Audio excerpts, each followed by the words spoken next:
How did that kind of like nowadays? I'll tell you something very interesting, Abdurrahim. Yeah, in the Mm. old days, like you had the whole religious, non-religious, practicing, not practicing, all that kind of stuff.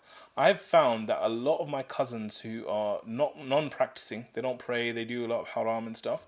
Even those guys are watching like these Hyde Park Dawah things, if you want to call it Dawah stuff, yeah, in Yeah, the park right now. And they're talking to me about, they're like, did you see this? Did you see this? I'm like really mesmerized because I was like, when I wasn't practicing, I wasn't into any of that stuff at all, yeah. right? But it's kind of become cool now. But like, you are definitely one of the leaders and the pioneers of going out and giving public dawah in this country, right? So just tell us a little bit about how on earth did the whole like going to Hyde Park and giving dawah publicly, how did that come about? Well, I, it's quite funny because when I sort of started practicing Islam, I went to London. I went to Regent's Park Mosque, and when I went there, I met some guys, and they mentioned about Speaker's Corner. So a lot of us used to go down there. I just went down there, on one Sunday, um, and so I heard, yeah, I just went down there, and there was all this, people shouting and screaming, and of course there were some Muslim speakers, and I heard this Christian was standing up, and he was saying Jesus is the Son of God, and like, the crazy thing is, like, that's what I used to claim, I used to believe it, right? But when now as a Muslim, right, as a person with Iman, I was hearing this Christian saying that Allah has a son, I was so angry, right? Like, how can you insult God like that? Do you even understand what you're saying?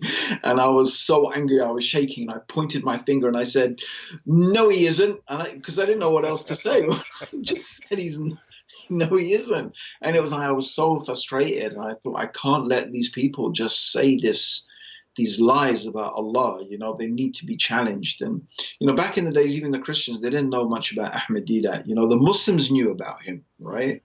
And people forget that, Sheikh Ahmed Didat, he started his work as actually like a defense mechanism for Muslims, right? People forget this, right? Ahmed Didat never really intended his work to be dawah, right? Mm, it was very largely defensive, right. right? So what would happen is the Jehovah's Witnesses or whoever, the evangelicals, would come knocking on the door of the Muslims and say, you Muslims believe in our Bible, and our Bible says this and our Bible says that, so you should believe that Jesus, they'd all go to they'd Mm, have a very sophisticated way of actually giving dawah to Muslims, and Muslims were not. So he gave them this combat kit, this, like, okay, well, if they come to you, you say, how about this contradiction, how about that contradiction. mm, He never was really teaching anyone how to invite a Christian to Islam. right. He was teaching Muslims how to tell Christians, like, why should I listen to your book? It's got nothing really to show me. So it's very, very defensive type of, like, a type of dawah. So anyway, I got, as it was, that after that Sunday in Speaker's Corner, I came across a book written by Ahmed Didat called The Choice.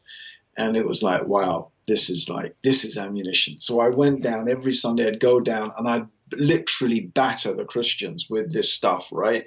And I began to realize that I probably knew the Bible probably maybe even better than Sheikh Ahmed Didat, because I went to a monastic boarding school, right? So Mm, I knew, and then I started to find my own stuff, and like, so I really got into this whole, debating with the Christians and whatever. So after about a year of just debating from, down on the floor, I decided it's time for me to get up and, start saying stuff myself, right?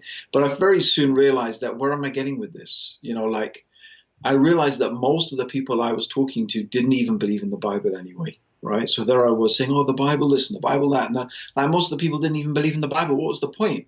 And I thought, I'm not really inviting anyone to Islam. I actually want to invite people to be Muslim, right?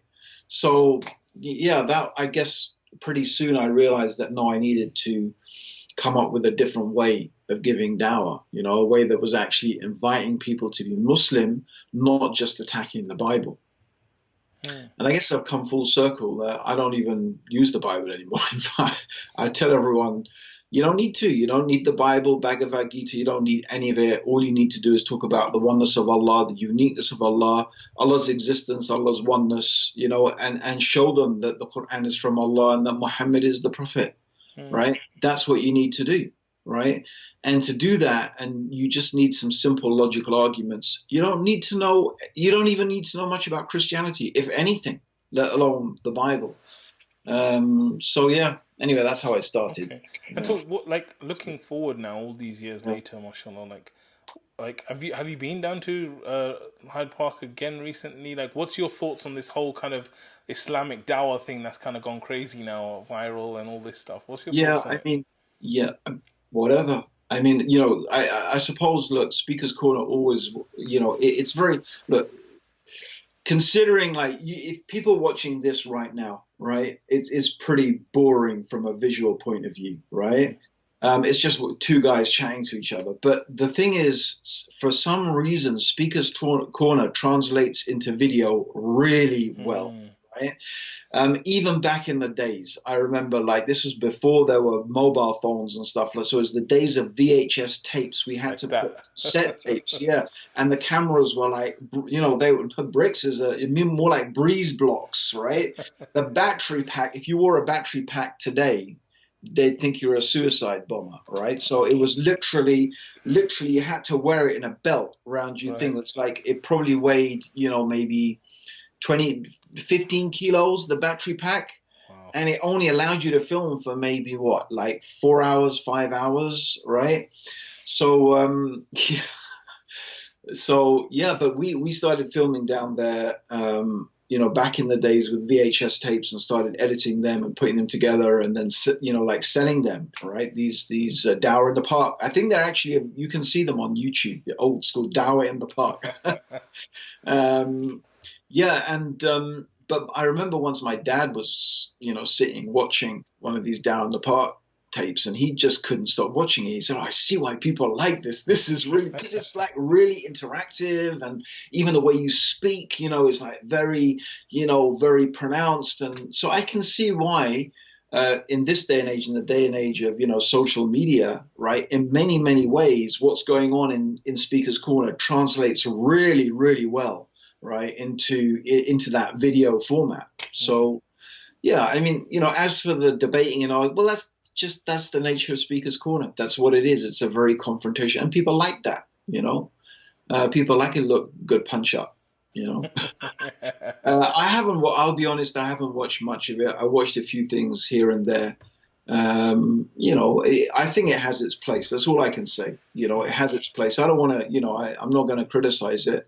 sure. I say I earned my spurs down there. Mm, But it was a different scene back in those days, yeah. and I think the nature of it has changed. But it's still a place for people to go and discuss and challenge each other. And I'm sure not every encounter is like a polemical debate. I'm sure there are some really good conversations, Mm, and people still do go down there looking for answers. It's like it's one of the places people actually head down to speak. I want to find out what life is about. What's the meaning of life?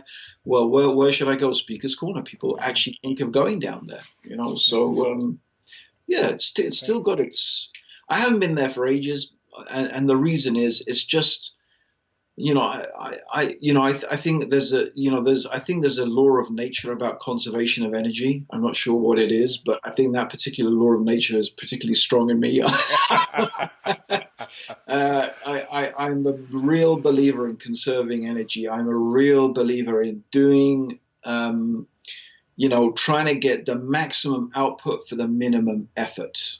Mm, Yeah, and then you could call it laziness, which is fine, but I just believe in efficiency. I believe in, and Speaker's Corner is not efficient. It's sure. not efficient, right? It's not an efficient way of conveying the message of Islam. Okay. I think I So think I heard this phrase. It was someone said asymmetric action, yeah, where like it's not yeah. like you take a little bit of action and the results are amazing.